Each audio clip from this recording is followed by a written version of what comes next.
16 inches of snow blankets Utah's Swasey Mountain Wild Horse Range, 2 days before a roundup is to begin.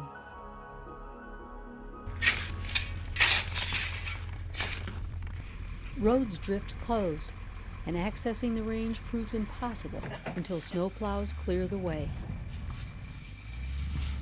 Once open, we drive over the Swasey foothills to the western slope of the range.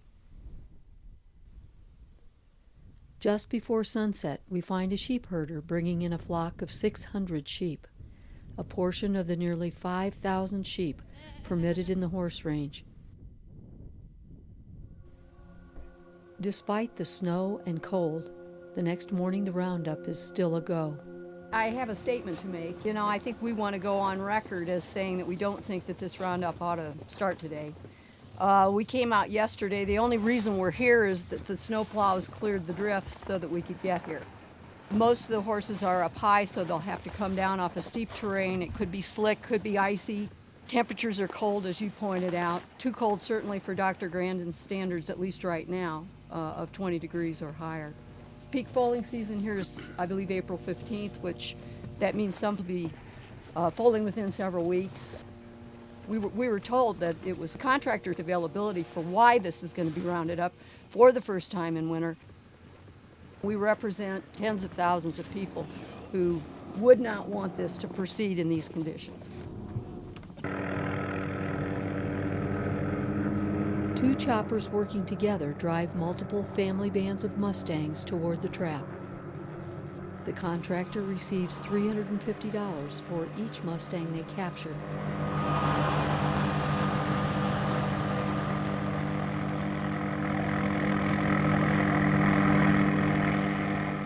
This run of at least 4 family bands will net them over $10,000.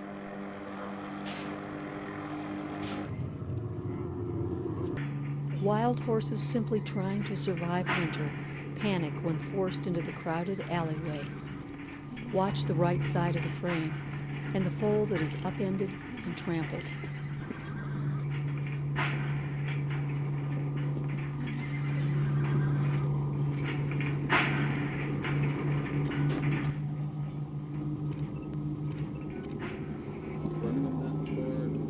A BLM official refuses to acknowledge that the cloud of steam rising from the Mustangs is the result of their sweaty bodies. They're sweating pretty hard. Well, they're steamed up. I'm not sure how much they're sweating. The temperature gauge on our truck reads 16 degrees. The water in my water bottle freezes inside my pack as a mare is separated from her frantic foal. At the same time, the BLM continuously tweets that the temperature is 32 degrees. The cycle repeats itself. In all, the experienced crew will receive at least $90,000 for less than 1 week's work. Farther out, another band struggles through the crusty snow. Their Palomino band stallion has dropped back. His dun mare and her paint foal are having trouble keeping up. It's the stallion's job to protect the family and to keep them together.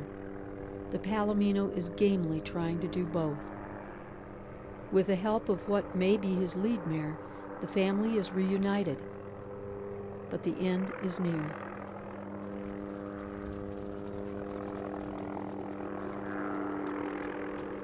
Sensing the danger ahead, the stallion tries to reach the front of the group, only to be outdistanced by his buckskin mare.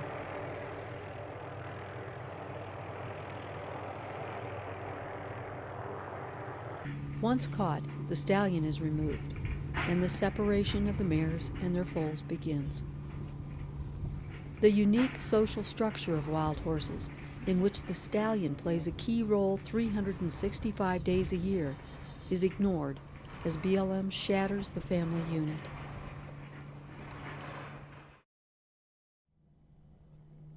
The first horses are driven in from the north. The same official, who downplayed the relationship between steam and sweating, informs us that the runs are no more than 5 miles. We have no way to verify this, as BLM allows no cameras on the helicopters, nor do they report GPS coordinates. Mustangs are not the only species terrorized by the helicopters. A large group of pronghorn race by, a scene similar to our experiences at Wyoming roundups. BLM refers to Day 2 as a mop-up operation. This second small family group concludes the drive trapping in the area. The colorful Medicine Hat stallion is loaded with another stallion and his mares. Then they are hauled to a temporary holding facility nearby.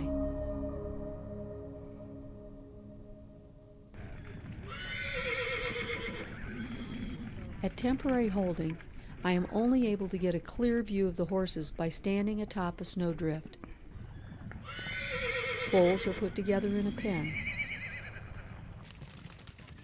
Stallions are sorted into an all-male corral. Animals to be released back to their home are identified, and mares to go back out are given the infertility drug PZP-22. The rest, every single young animal and some older animals, are transported to the short-term holding facility in Delta. Young animals are offered for adoption, but most will not find homes and will live in short-term facilities for years at an average cost of $5.50 per day. It may be years before these weanlings go to long-term facilities, which cost an average of $1.35 a day. Over the course of its likely long life, each unadopted foal could cost taxpayers over $16,500. The Wild Horse and Burro program is clearly a fiscal train wreck and a humane disaster. Alternatives exist to allow wild horses to remain on the range with their families. Bait trapping, coupled with remotely delivered fertility control, as well as predator protection, could end massive removals. Returning captive wild horses to zeroed-out herd areas would help relieve the burden of feeding the 50,000 animals in holding. The contractor moves the trap farther north. Wranglers shovel a path in the deep snow, hoping this will help the wild horses run the last few steep yards into the capture corral. We're witnessing the removal of some of the last Mustangs remaining on western ranges. Ranges set aside principally for their use. In reality, however, Swasey Mustangs are allotted only 13% of the forage, while privately owned livestock gets 87%. The bay-roan stallion is unusual for Swasey, and his 2 dun mares are robust, as is his little son.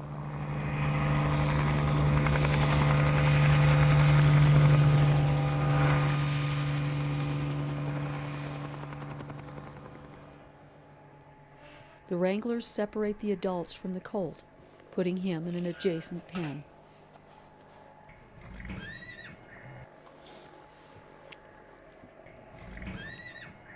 The colt searches unsuccessfully for a way to join his family.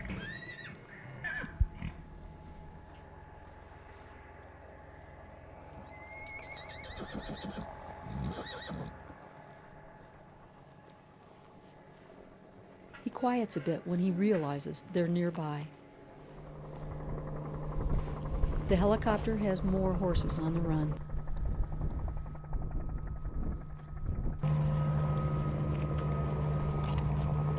The colt can hear the ominous noise growing louder. Our vantage point is much closer than the days before, and it's a mixed blessing. From here we can see the Mustangs struggling, taking their final strides before their freedom is swept away. The well-timed release of the Judas horse ensures they will continue into the trap.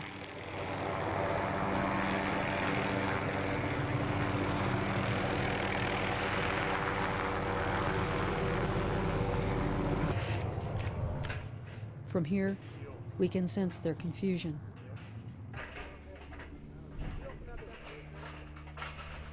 From here, we can see the terror in their eyes.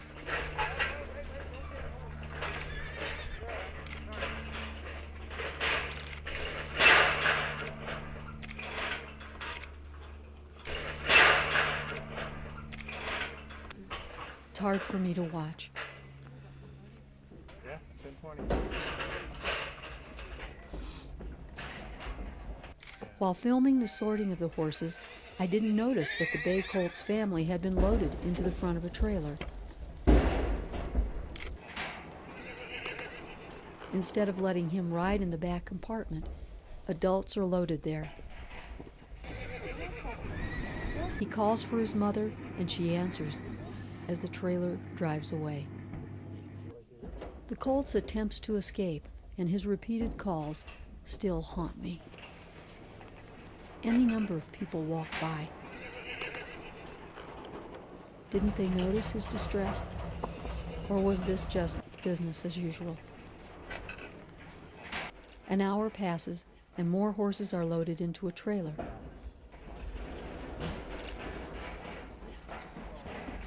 The bay colt is loaded with a cremello foal, but that does not quiet him.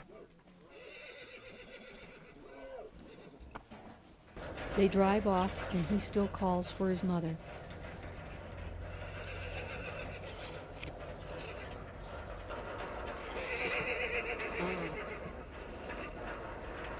The inhumane helicopter stampedes and the massive taxpayer-funded removal and warehousing of our American Mustangs has to stop.